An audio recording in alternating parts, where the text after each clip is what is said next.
There is a big problem with calling aging a disease or calling aging not a disease. What happened in that study that made you confident in the statement of the first person that will live to 1,000 years has already been born? Well, I mean, certainly I felt that the first study confirmed the general principle of biological age clocks in terms of a study endpoint for human aging. By definition, the clock has been trained on people who already exist. If you had unlimited money, what would you do with it? Yeah, LEV Foundation is a non-profit. All of the organizations that I have led over the past 20-odd years have been non-profits. If there's one thing you would change about the publishing system, what would it be? In publishing, I would give credit to negative result. Aubrey de Grey is one of the most prominent voices in longevity science and a biomedical gerontologist. He's the founder of the Longevity Escape Velocity Foundation and has spent decades arguing that aging should be treated as accumulated biological damage that can, at least in principle, be repaired. Today, we want to test how strong that case really is. So, what the evidence shows, where the assumptions remain fragile, and what would have to happen before rejuvenation becomes real medicine. So, welcome to the show, Aubrey. Thanks for having me. Our previous guest, Professor Suresh Rattan, I'm quite sure that you're aware of him, told us that aging is not a disease. You, in fact, have spent more than 2 decades now arguing that aging is accumulated damage and should be treated through repair. So I'm wondering, are you describing the same biology just with different language, or is one of you just wrong? Pretty much we're describing the same biology with different language. There is a big problem with calling aging a disease or calling aging not a disease. If you call aging a disease, people think it can be cured, like an infection.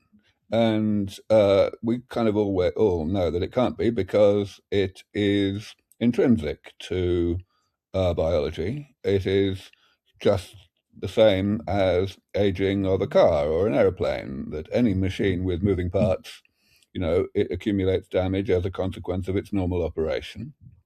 So, aging is a feature of physics, not a feature of biology, really. But calling aging not a disease is equally problematic, because then people rush to the assumption that this means it is inherently off limits to medicine, that it's somehow woven into the fabric of the universe in a way that we will never be able to do anything about. And that's also completely nonsense. So I like to call aging a medical problem, which emphasizes that it is amenable to medical intervention, but it's not really a disease.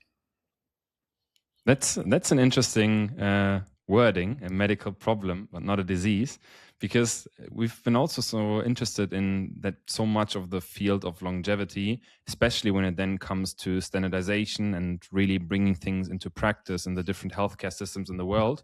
These definitions really matter because ultimately they then drive decisions and either get approved or not. And so it's always very interesting to hear different takes on this. Before we dive any deeper, would you mind sharing the project you are currently working on, the robust mouse rejuvenation study, where you have 2 versions, one that has been already completed and a second one. We will dive deeper in the rest of this episode, but maybe you can already give a little bit of a hint of what you're doing there and why this matters for the field, whether we treat aging as a medical problem or a disease may not matter for that cause. Yeah. So what we're doing at LEV Foundation is we are starting from the understanding that aging is the accumulation of many different types of molecular and cellular damage in the body, and that in order to keep any organism, whether it's a human being or a mouse, healthy for a longer amount of time than it normally would, and therefore also, as a side effect, keeping them alive for a longer time than they normally would. In order to do that, we have to repair a lot of different types of damage. Now, repairing damage is a kind of targeted thing. In other words, when you design an intervention to repair a type of damage, it doesn't repair all the types of damage, it only repairs one or two of them. There may be crosstalk, knock-on effects on the rate at which the body generates other types of damage. So you may see a kind of broader benefit from repairing one type of damage than you might necessarily expect. But still, you've got to do a lot of things at the same time. And so the question is, what do we know about what happens if you do that? And the answer is we know very nearly nothing, because people have not been doing that kind of study. We have definitely got really quite a healthy number at this point of interventions that various research groups around the world have shown to extend lifespan in mice. And in particular, these interventions, we're interested in the ones that work when you start when the mice are already in middle age. So mice normally live about 2.5 years. So typically one would start around 1.5 years old. So we wanted to ask the question, if you do several of these things to the same mice at the same time, do you get an additive effect? And so we started our first study about 3.5 years ago. And sure enough, we were able to get an additive effect. The intervention, we took 4 interventions. One of them doesn't really count. It was rapamycin, which is a calorie restriction mimetic, as it's called. So this is a drug that essentially tricks the body into thinking that it's in a famine when it isn't. And these are very popular because there's a lot of emphasis on them in the biology of aging, because they work really well to extend lifespan. Unfortunately, they don't work so well in long-lived species for the same reason that calorie restriction itself doesn't work so well in long-lived species. And they also don't work so well if you start late in life, so they're not the holy grail. However, the other 3 things that we did were definitely damage repair of a variety of different types. And yes, so that's great. But what we really want is to get not just an additive effect, but a bigger effect than what you can get with calorie restriction or a mimetic of it like rapamycin. And we didn't achieve that with the first experiment, which ended about a year and a half ago. So our conclusion is that we just didn't tick enough boxes, basically, that out of all of the various types of damage that are in some way or another life-limiting in mice, some of them were not appreciably slowed down, or not enormously slowed down by our interventions. So we want now to take advantage of the fact that during the past 3 or 4 years, while our first study was in progress, there were a slew of new reports of new ways to extend life in mice. So now we have a lot more choice about what kinds of things to combine, and we'd like to combine more things. So our current plan is to combine 8 things and see what happens. And of course, we don't know whether it's going to work. It's going to be a really big experiment because we don't just have a group that gets all our 8 things and a control group that doesn't get any of them. We also have to have groups that get just one thing for each of the things, because we have to demonstrate that we are recapitulating published work, the work that inspired our inclusion of the thing in the first place. And we also have to look out for unexpected antagonistic interactions between different interventions. So we have a bunch of treatment groups for that purpose as well. So it's a very complicated, intricate, and challenging study, which is a large part of why nobody else is doing it. But that's no excuse. We've got to get it done. Makes sense. Really, really interesting project. Before we dive any deeper into this, we certainly have a lot more questions in regards to your projects in general. But first, to understand aging itself better. So you're saying aging is an accumulation of damage. So my question is, what really distinguishes age-related damage from, just say, normal biological adaptation? For example, a defense response or a compensatory mechanism in general? So in order to figure out what qualifies as damage by the definition that I'm using here, we have to do a few things. The definition I use of damage is, first of all, that it is self-inflicted. In other words, it's a consequence of normal metabolism, of the network of processes that the body performs to keep us alive from one day to the next. And number two, that it accumulates over time to a point that eventually exceeds what the body is set up to tolerate. In other words, it eventually contributes to decline in mental and or physical function and eventually to death. So that's what we define damage as. But then I think basically the essence of your question is, well, how can we decide by observation of a species what is damage and what isn't? What we have to do is we have to look at an older organism and, let's say, a young adult, and ask, what are the differences of structure and composition? What molecules or cell types are present at lower abundance in the older organism or higher abundance than in the younger organism? However, that's not a sufficient thing. It's necessary. If something doesn't change, then we know that it's not damage. But if it does change, then it may be damage or it may not be, because some things are at a kind of steady state. In other words, they are generated and they are removed by natural inbuilt processes in the body. So that set point, that like equilibrium point, may shift over time with the age of the organism, but that still doesn't qualify as damage, because the only reason it's shifting is because other things are changing. So the logic is that if you fix everything that's really damaged, that the body does not have systems to combat, then the body will spontaneously revert to the steady state level that was seen in a younger organism as a result. But you can only find out which is which by trying. You can't tell for sure whether something is damaged without actually fixing it and seeing what happens. And of course, some of these changes are adaptive, and you already alluded to that. So it may be that some things are present at a different level of abundance in an older organism, but that the body is doing that on purpose in order to minimize the harm done by other things that the body cannot control. And if you were to try to fix things like that, then you'd do more harm than good. You'd actually make the organism, sicker, or closer to being sick. So, yeah, all of this can only be discovered by trying. But of course, one can come up with hunches and hypotheses based on perceived mechanisms. Yeah, I think that's so interesting, because I think you can clearly see that engineering mindset, and you have a computer science background. And I think this is so interesting because so many of the things in medicine or longevity that are discussed or that are currently hyped, they all face some of these issues, whether it was the genes 20 years ago, where we thought that by really discovering what each gene does, that we will be much further now, and then only to find out that it's not particularly always this one gene causing one thing, but mostly like a network of genes.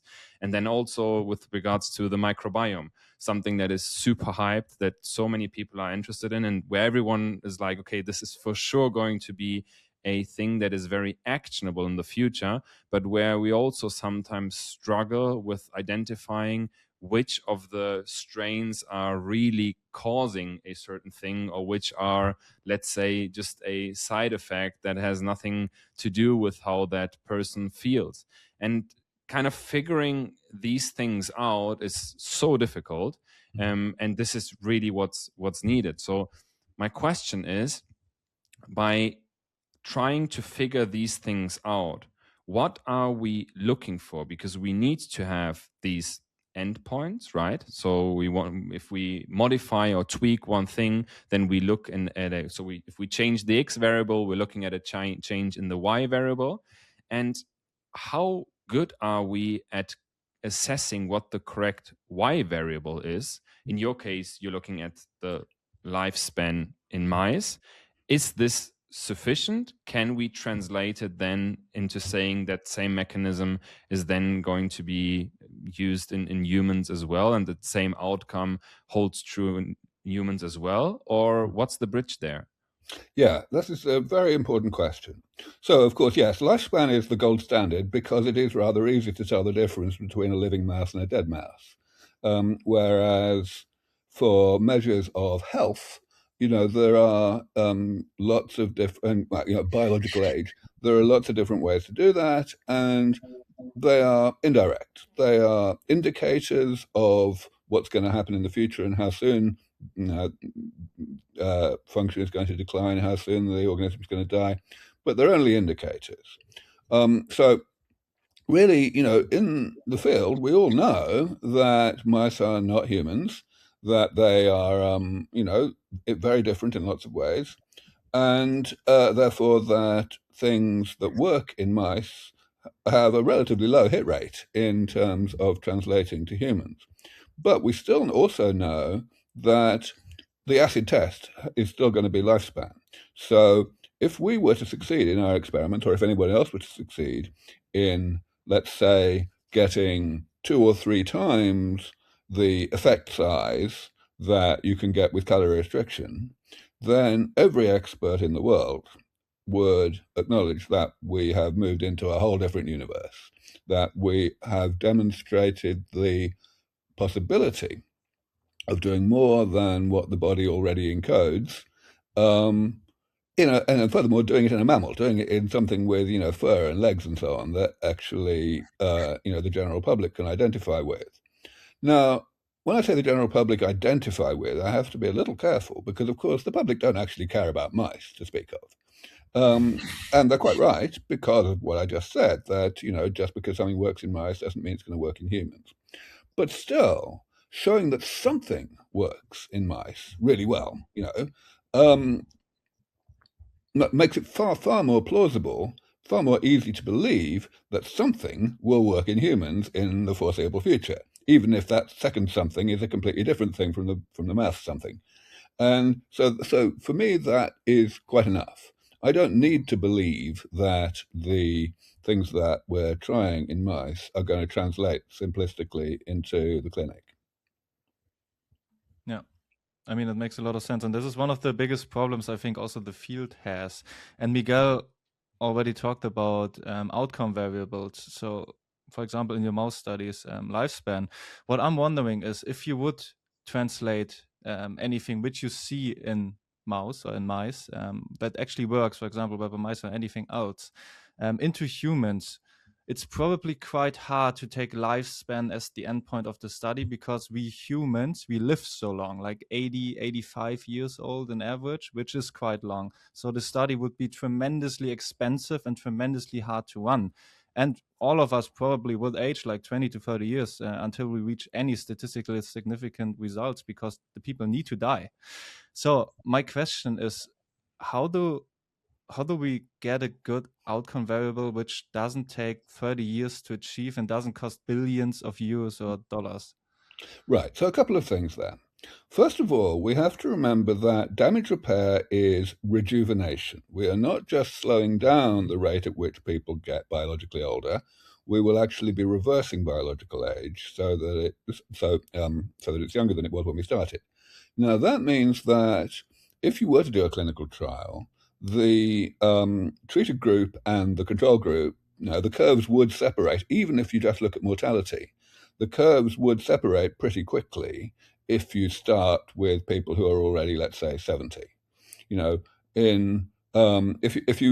you want the control group to have, let's say, 10% mortality, then you probably only need about 5 years. I haven't done the calculations precisely, but that kind of amount of time. And if you have like only a 2% mortality in the treated group, then you've got a result, even if you only look at mortality.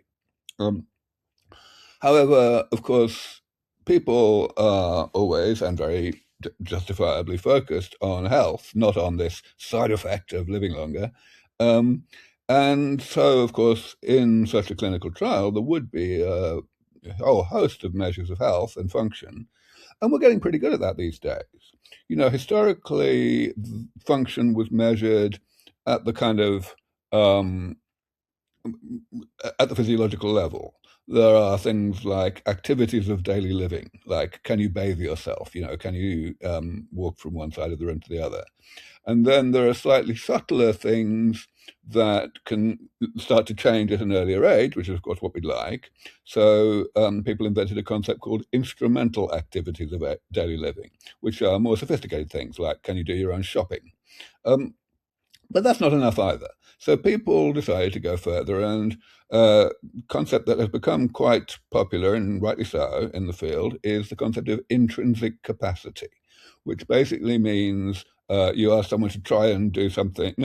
You push someone really hard as you get someone to, for example, stand up and sit down as many times as they can in 60 seconds, things like that. Or you do a stress test on a treadmill, things like that. And of course, one can do this at the cognitive level too. Some people say that even that's not enough, and so there's also a lot of interest in something called resilience, which is defined essentially as how rapidly you recover from a challenge, an infection or whatever. There are ethical issues with doing the same kind of experiments to measure resilience that you might do on a laboratory organism. But still, you get the idea. There are various ways in which one can measure things, and these are things which, despite being, having a lot of choice, so being susceptible to cherry picking, nevertheless, they are things that people care about. So, I'm not too worried about the feasibility of a clinical trial for these things.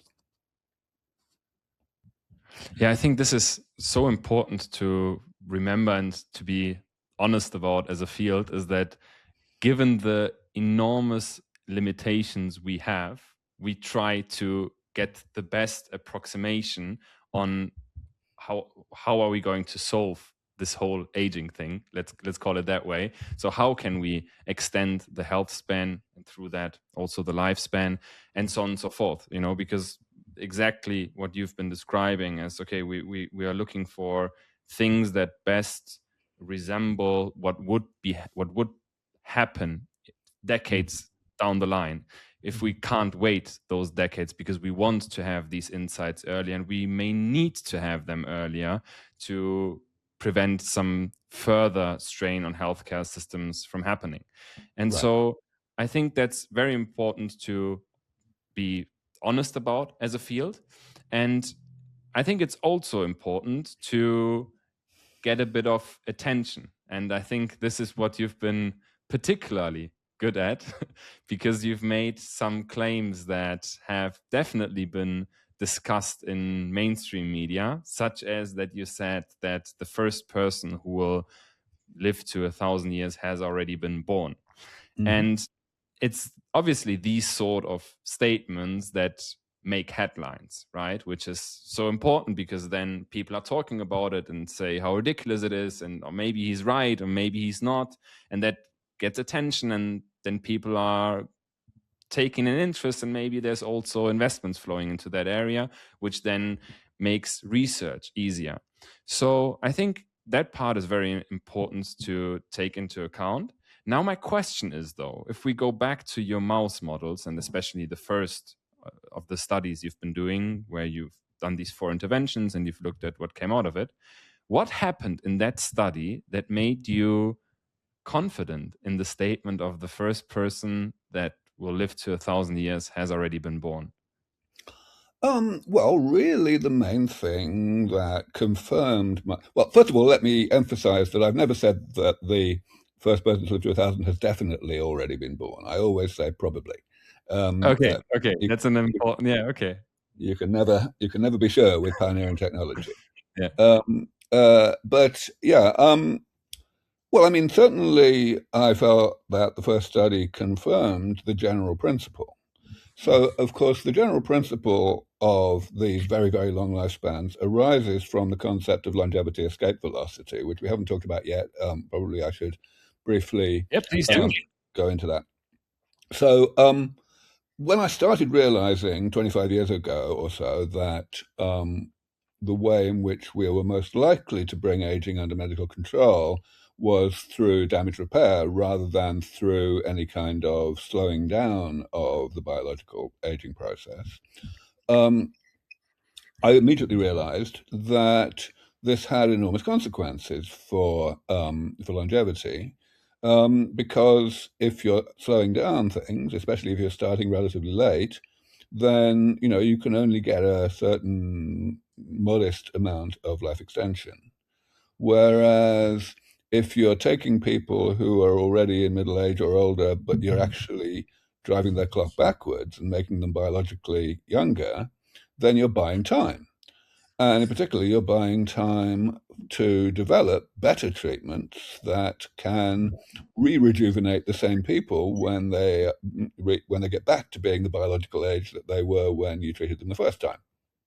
So one comes up, therefore, with this concept of some kind of minimum rate at which researchers will have to improve the comprehensiveness of this rejuvenation portfolio in order to be able to stay one step ahead of the problem and continue to be able to rejuvenate the same people over and over again, even though the types of damage that are in their body are becoming increasingly enriched in the difficult ones, the ones that we can't yet fix. Now, this is a really simple concept. A high schooler can understand it.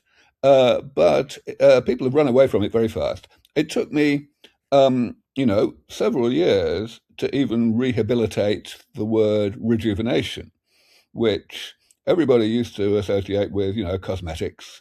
And in fact, when I started my journal, the journal Rejuvenation Research, in 2004, I had to fight tooth and nail with the publishers in order to let me use that name, because they said, this is going to really hurt sales. It's not really going to work. And I succeeded, and it took after a decade or so, I was able to stop fighting because the word was starting to be used by a lot of other people, in the names of conferences and the names of companies and so on, to mean what it actually means. The term longevity escape velocity has been an even harder sell, and there are now, in the past couple of years, there are a lot more people, using the term. First of all, using it accurately, and second of all, using it in a manner that is not just, a demonstration that Aubrey de Grey is crazy. So that's all very good news, but yet it's a terribly, terribly hard sell. And this is why the RMR experiments that we're doing are so important, because the further we get, the more we succeed, the more people are going to actually take the trouble to think about the ramifications. Now, one thing that is very important to point out is that longevity escape velocity is rather an exception in terms of comparison between mice and humans among medical things, medical concepts. In general, it's a lot easier to do such and such a thing in mice than it is to do it in humans, partly because we don't worry about safety so much, but also just because mice are in more of a mess and it's easier to fix them up. But longevity escape velocity is a completely different thing, because it actually works the other way. Because if we get to be able to fix, let's say, 3/4 of the damage in mice, we've only got like 6 months or a year to figure out what to do next, and that's not very long in research. Whereas if we buy ourselves 20 years in humans, then that's plenty of time. So I am absolutely certain that we will never achieve longevity escape velocity in mice. And it'll be a very touch and go whether we'll ever do it in dogs or cats. And that's why I defined this alternative term, robust mouse rejuvenation, some time ago, which basically says you start in middle age and you give them an extra year of life. So you essentially double their remaining lifespan, starting from the age of 18 months. Yeah. Let's just maybe go a bit deeper into the first study, ARM-R1, which you just briefly mentioned as well, and also in the beginning. So what I'm wondering is, as far as I understand the study, you had like around 1,000 mice, and then, as you said, in middle-aged, you did some different interventions like rapamycin, some senolytics, telomerase gene therapy, I think, and then also stem cell transplantation, but correct me if I'm wrong. So what I'm wondering is, what were like your main learnings through the study? Did you meet your prior set success criterion, which I think was that the mice span or the mice lifespan should be doubled? I think it was that. Did you meet that, and what did you find out? What were your main learnings of the study? Right. So first of all, as I said, the goal is to reach this thing called RMR, robust mouse rejuvenation, which does indeed mean doubling the remaining lifespan of mice that are already in middle age. So you start when the mice have an average remaining lifespan of about 12 months, and the idea was to get it out to 2 years. And no, we certainly did not achieve that. However, the other thing that the experiment was designed to test, to ask, was whether we would get additivity, whether we would get a bigger benefit in terms of lifespan when we did a bunch of things together than what we get if you only do one at a time. And we feel that we did get that. The signal was clearer in females than in males, but it was definitely there. Yeah, that's really interesting. Like, what was the point where you decided to run RMR2 after RMR had not met the clinical endpoint? Was it that you just sort of thought, okay, we didn't do enough stuff, we didn't test enough interventions, or what was the learning out of RMR1 that makes you confident that RMR2 actually succeeds its goal? Oh, well, I mean, I think a better way to answer that question is to ask, what were we thinking before we did RMR1? And for sure, these are studies. We don't know the result until we do them. So our goal was to do as many RMR experiments as it takes until we get to this threshold of RMR, or at least close enough to it that the expert community decide that we've done something important. And so, we had no prior, expectations or assumptions with regard to what the first experiment was going to achieve. If it had achieved, an 8-month increase in lifespan or a 12-month increase, then wonderful. But we were totally ready for that not to happen. So I guess the right way to answer your question is not to say, at what point did we decide to do RMR2, but rather, how did we decide what RMR2 to do? What kinds of interventions to add. And really, this was an ongoing process throughout RMR1. First of all, as I mentioned, we were very pleasantly noticing how there was this succession of research papers coming out in the community showing new ways to increase lifespan a little bit, starting late in life in normal mice. And so we had more choice, more things to consider. But then, as time went on and we were increasingly seeing the additivity but not seeing the magnitude of effects that we were aiming for, it became kind of obvious that the thing we should try next would be to throw more interventions together. Yeah, I think that makes total sense. What I'm wondering is, and that's kind of the interesting part about that longevity sector, is that many things are not 100% clear yet. So Right. there is hypotheses, there is frameworks, whether that be any of the frameworks or hallmarks of aging or whatever it may be. Then people take that and then they say, okay, I want to apply this to my own life, even if I know that this is not 100% accurate yet. So this is the best we know now. And then under uncertainty, people make decisions and then they say, okay, I want to target the mitochondrial dysfunction this way. I want to target the gut barrier integrity that way, and so on and so forth. And the question I have is, which specific process did you go through to end up with the exact 8 interventions you have now? Because you could have also gone for others, right? So there's this which was the process of saying, out of all of the options we have available to treat that mechanism, we are going to use this option? Sure. So really the criteria that we used were the same in RMR1 and RMR2. We had, a variety of criteria, but 2 criteria that were dominant. The first one was that the interventions had to be meaningfully different from each other. We didn't want to, for example, have 2 phenolytics, right? We wanted to make sure that we were at least to the best of our ability, hitting different targets with different interventions. Of course, there is an enormous amount that we don't know, or that we think we know and we're wrong about exactly how this or that intervention works.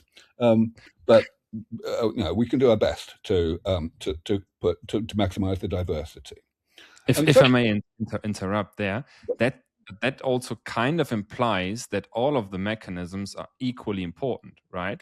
Because if you said that, for example, there is these 4 factors and one of them makes up 70% and the other ones 10% each, then it would make sense to use, let's say for the sake of simplicity, more senolytics if we think that senescence is the biggest driver, right? I hear you, yeah. So that actually brings me to the other criterion. The other criterion was directness of evidence. And in particular, the gold standard that we were trying to use in each case was that people had reported that you got a significant increase in lifespan in normal wild-type mice starting late in life. Now, if you get that, then that kind of addresses your point, because what it says is that even though the intervention is at least presumed to be hitting just one type of damage, let's say eliminating senescent cells, nevertheless the knock-on effects, the downstream consequences of repairing that type of damage are pretty spanning. They're pretty they cover pretty much everything that's life limiting in mice. And this is kind of no surprise, because we know that as damage accumulates, even pre-symptomatically, it interferes with metabolism. So in particular, it interferes with the ability of metabolism to minimize the rate of accumulation of all types of damage. And so if we consider that removing one type of damage will, if you like, relieve the pressure on the damage limitation systems, then you can expect a slowdown in the rate of accumulation of other types of damage that are not mechanistically, particularly closely related. So this is our explanation, I guess, our way of thinking about why anything that's in the damage repair, family of interventions works at all at the level of lifespan. And therefore, we kind of, that's what really underpins our assumption that, or our expectation, that we will get this additivity that I'm talking about. Now, that does not in any way exclude the possibility that some interventions will simply be epistatic to others, that the combination of intervention A and intervention B will not do better than intervention A or intervention B together, individually, because they somehow are redundant with each other. And that's the kind of thing we would be finding out by the various subsets that we also tested.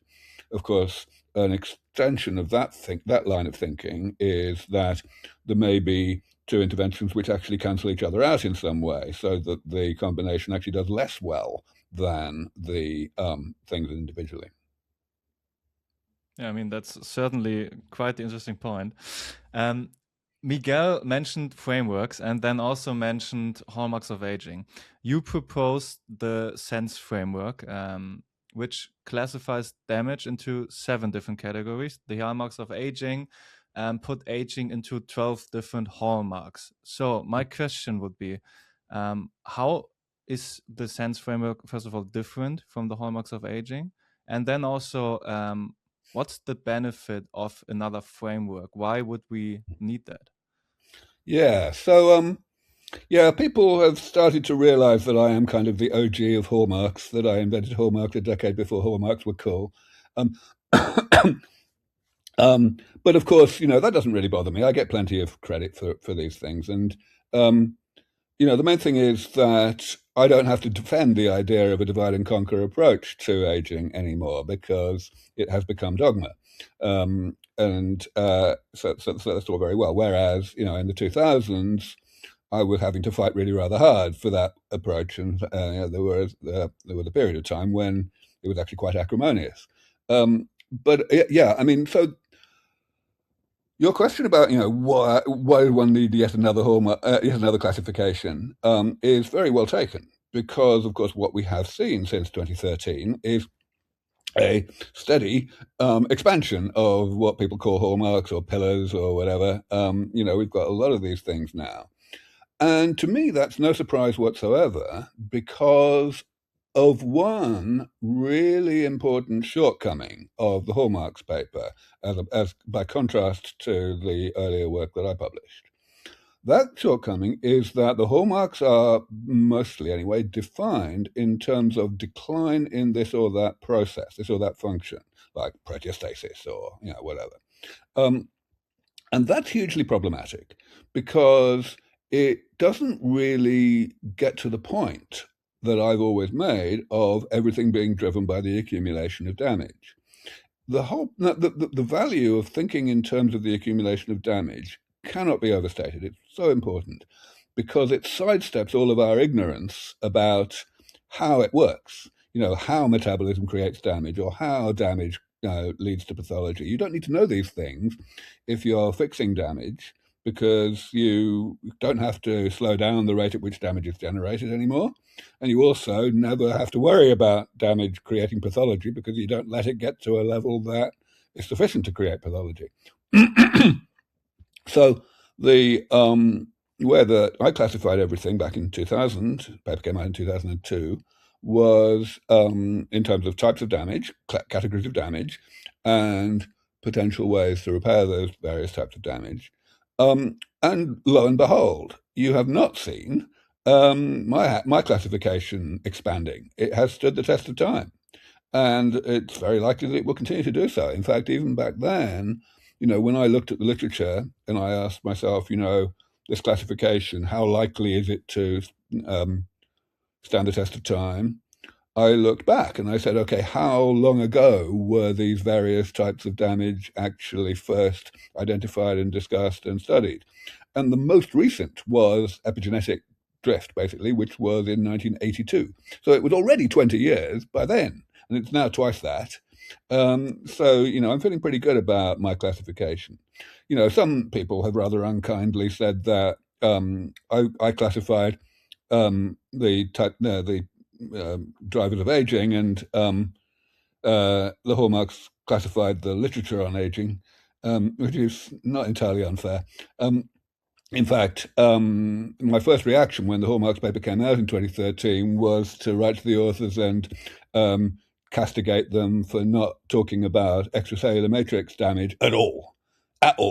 I mean, and of course, we're seeing progress on that now. I don't know if you saw the paper that came out recently from Revel Pharmaceuticals showing repair of one of the major types of ECM damage. That company is actually a spin-out from my previous foundation, in case you didn't know. So we funded that work for a long, long time in the philanthropically before it was spun out. Yeah, that's very interesting. And it's also kind of that what I think is interesting, you've mentioned before about the longevity escape velocity, kind of reversing the damage that has occurred within that year, let's say.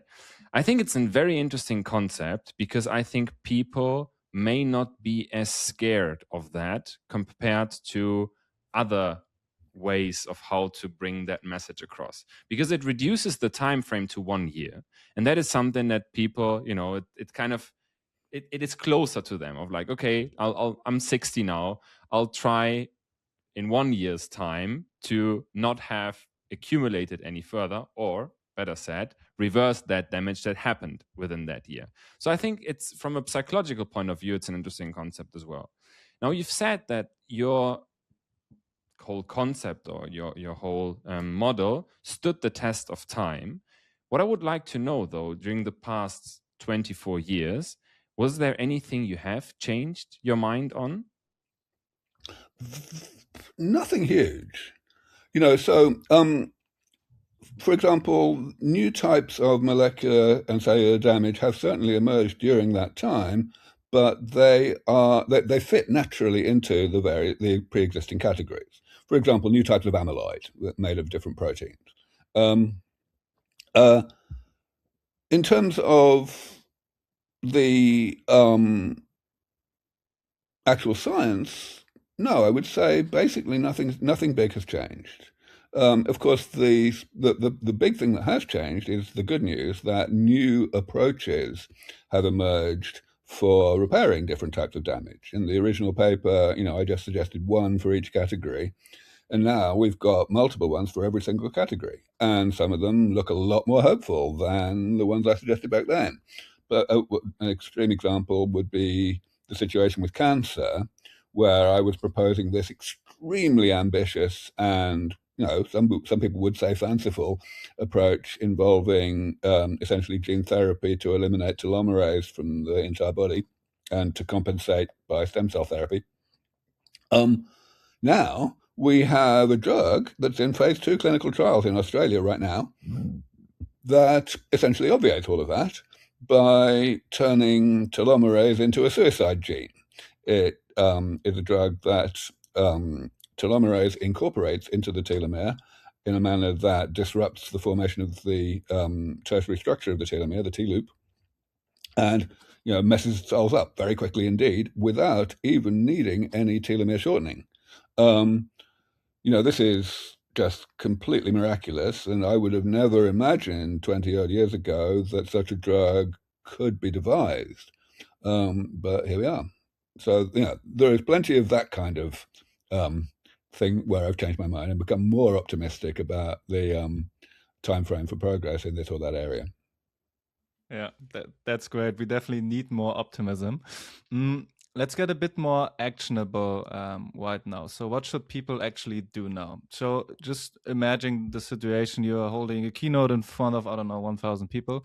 And then there's this 40 or 50-year-old guy, which hears you speak and then in the end concludes, great. Aubrey is talking about all this great progress in mice and longevity escape velocity, and that eventually there may be a drug which extends human lifespan. So I don't really need to do anything right now.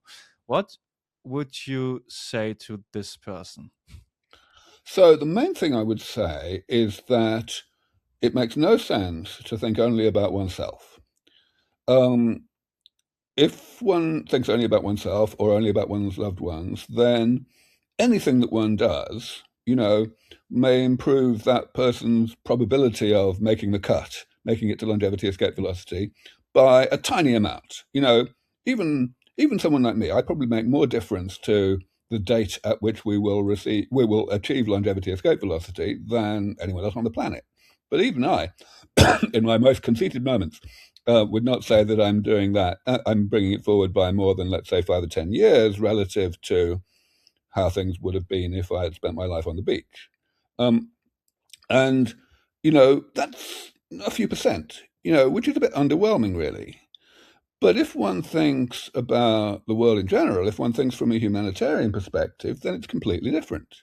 110,000 people die of aging every day worldwide. That's 30 World Trade Centers every day.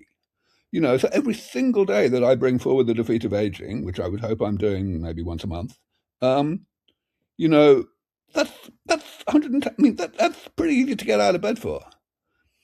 So yeah, that's the way that I would encourage people to think. I would want people to think in terms of alleviation of suffering. Think in a humanitarian way, because that's how I think. Yeah, very interesting point. Not only thinking about oneself. As many of the things in science and research are also dependent on money, let's talk about money for a second, about money, about access, about power, about all of the things that come with it. So Longevity Escape Velocity Foundation is a non-profit. Why? What's the long-term outlook on that? Mm-hmm. And also, does money restrict your research in any way? And if you had unlimited money, what would you do with it? Yeah. Yeah, LEV Foundation is a non-profit. All of the organizations that I have led over the past 20 odd years have been non-profits. So your first question is why? Why have I not worked in the private sector? Well, so the answer to that 20 years ago was there was no private sector. It was impossible, essentially, to have a company in the longevity space because the science had not progressed far enough along for any investors, even the more courageous ones, to be comfortable writing checks. But eventually that changed. I would date that change to roughly 2016, 2017. A few particularly courageous angel investors decided, you know what, maybe it is time. And they would come and approach me and my team, and they would want to talk about the details of the projects. And the result was that we got interest in funding such projects in an investment context rather than purely as donations. And that completely changed our whole business model at SENS Research Foundation. We pivoted to a model where we would work on projects for as long as it took until one or two investors started to talk to us in that way. And then we would promptly spin the project out as a startup company. And we would take only a very modest amount of equity ourselves because we would know that, that it would be a very long time before there was any actual revenue. But the work would start going faster because, of course, investors write bigger checks than donors do. So that's all wonderful. But the whole thing about a divide and conquer approach to anything is that some of the components are harder to develop than others. And so some of them may be more monetizable sooner than others. And sure enough, that is what happened with us, and it's what's happened across the whole field as the private sector has grown rapidly. The money has all been going to the low-hanging fruit, to the areas that can be monetized more quickly, and many areas are being, appallingly neglected. I mentioned Revel a moment ago. Revel has hardly any money, and it would be going a lot faster if it had 10 times more money. No question. The only reason it's got any money at all is because of those very courageous early stage investors. And, that's just one example. So, that's a problem. And the worst of it is that the sector that most people would immediately think is going to pick up the slack and to compensate for this short-termism of the private sector is academia. But academia does not do that. Academia exhibits just as much short-termism as the private sector for a different reason, a completely different reason, namely that there's never enough money to go around from the government or from, big foundations. And so, there has to be choices made about who to say no to.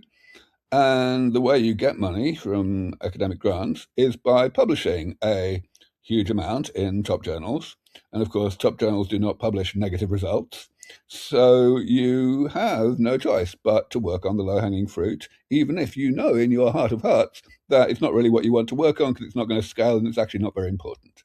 So that really holds things back. And the final thing is in relation to what we're doing at LEV Foundation, because at the Methuselah Foundation and at SENS, our work was all, these open-ended, long research projects. At LEV Foundation, we're doing this combination stuff, these huge one-off experiments. The difference here is you also don't appeal to the private sector because you're not really creating significant new intellectual property. You're creating information, but the components that you're putting together are owned by other people, or they may be unpatentable, or they may be off patent. So you're not really creating much. And secondly, you're not really testing mechanistic hypotheses. So that's not the kind of thing that gets published in top journals. So, my colleagues in the expert community are very clear that they feel that these experiments are really important. They very much support what we're doing, but they're not doing these experiments themselves because they can't. That's definitely quite a huge problem, I can imagine. As the time is running up, we are coming to our last segment, which is our lightning round, where me and Miguel each will answer a few questions, and you only have around 30 seconds to respond to the questions. So you need to be brief in your answer. Okay. My first question would be, if we still suck at preventing diseases and we still have a reactive healthcare system, should we really put more resources into rejuvenation and not in the public healthcare system to focus on prevention? I don't really think that prevention is distinct from the public healthcare system. It's just that preventative medicine in general is a really hard sell, because the general public are not very good at thinking about probabilities, and they always think, I'm not yet sick. This new medicine may make me sick, instead of, postponing sickness. And the fact that the probability that it'll make me sick is microscopic and the probability that it'll help me is large, that doesn't resonate. So preventative medicine's always been an incredibly hard sell, and the only things that have really got through are these things that have had some kind of side door, like, for example, GLP-1 agonists. That what's going on there, of course, is, these are not preventative from the point of view of the public. They are treating something, obesity. The fact that obesity is not called a disease is not relevant. Yeah, and also people see very quick, visible results, and I think that also drives adherence and makes people want to do that, whilst it's the damage that is not so visible might be a harder sell. That's true. So we need an incentive structure. We just need people to be paid to do preventative things. Yeah, totally agree. Totally agree. This is also reserved for the last question, the return on health question, but we'll get back to that later. Another question I've had is, you've mentioned the issue in academia that people, for different reasons than in the business world and investment world, are going for the things that have rather short-term results, the low-hanging fruits, because this is what gets published and this is what then drives certain attention and so on and so forth. If there's one thing you would change about, or you could change with regards to academia and the publishing system, what would it be? Well, I would change a different thing in publishing and in grants. In publishing, I would give credit to negative results. I would give them just as much credit as positive results, and that doesn't happen. As regards funding of academic work, I would just completely abolish peer review of grant applications. It is the worst thing that has happened to science in the last 200 years. It has destroyed science, because you are requiring scientists to convince their colleagues that something is promising before you've done it. That's antithetical to how science is supposed to work. In science, you're supposed to be in a minority of one as often as possible, and as briefly as possible, of course, but you're supposed to have ideas that are counter to conventional thinking. So, yeah, peer review is absolutely catastrophic. That's a good point. Imagine a skeptic saying they don't believe you at all. What is the single strongest argument you can make to convince them? Vintage cars. I would simply say, listen, the body is a machine, by which we simply mean the body's function is determined by its structure. It's a really sophisticated machine which has lots of inbuilt damage repair. It's just that inbuilt damage repair is not 100% comprehensive, which is why we have aging at all. But at the end of the day, aging of a human being is just the same as aging as a car. And lo and behold, we have vintage cars. We have cars that are working every bit as well as the day they were built, even though they were only designed to last 1/10 of their current age. What is your current longevity escape velocity protocol for yourself? Really, I don't. I have one. I'm one of those repulsively lucky people. I can eat and drink exactly what I like, and nothing ever happens. I don't even need to exercise, and my biological age is way less than my actual age. So I focus on hastening the arrival of longevity escape velocity. That's the best way for anyone really to improve their chances. Interesting point. You mentioned biological age clocks. So I'm wondering, what do you think? What do you think of biological age clocks in terms of a study endpoint for human aging? Okay, so I assume you're talking here about the popular omic clocks, especially epigenetic ones. Yes. So at this point, they're really not ready for prime time. One, excuse me, one initiative that I'm heavily involved with, is kind of involved in getting it going in the first place, is the X Prize for Health Span, which is, of course, very much in progress now. And I'm on the scientific advisory board, along with a lot of other very distinguished people. And we have not chosen to use omic clocks of any kind as the primary endpoints that people have to achieve. All of our endpoints are at the level of function. Things like muscle function, immune function, cognitive function. Now, in the fullness of time, we may get to a point where omic clocks are good enough to be used as surrogate endpoints. But the difficulty, of course, is that by definition, the clock has been trained on people who already exist. In other words, people who have not benefited from some new treatment that we want to evaluate in a clinical trial. So you don't know whether the clock is going to be reliable in predicting the impact of the thing you're testing. Yeah, very interesting. There seems to be also a growing interest in those functional biomarkers right now, because despite not seeming as sophisticated as any blood biomarker or epigenetic clock, they are actually really solid. And now coming to the last question that every one of our guests has to answer, the return on health question. If there's one thing you could change about the current healthcare system, what would it be? Well, I mean, I think it's simple. I would definitely make preventative medicine, if not mandatory, at least highly incentivized. Whatever that takes, subsidizing this or that thing, paying, allowing health insurers to pay people to do preventative things. So obviously it benefits health insurers very greatly in terms of revenue. I think we couldn't agree more. That's a great closing. So, Aubrey, thank you so much for joining us. We will link all of your socials as well as your foundation and your work in our show notes. And to listeners, thank you for listening. Thank you, Aubrey.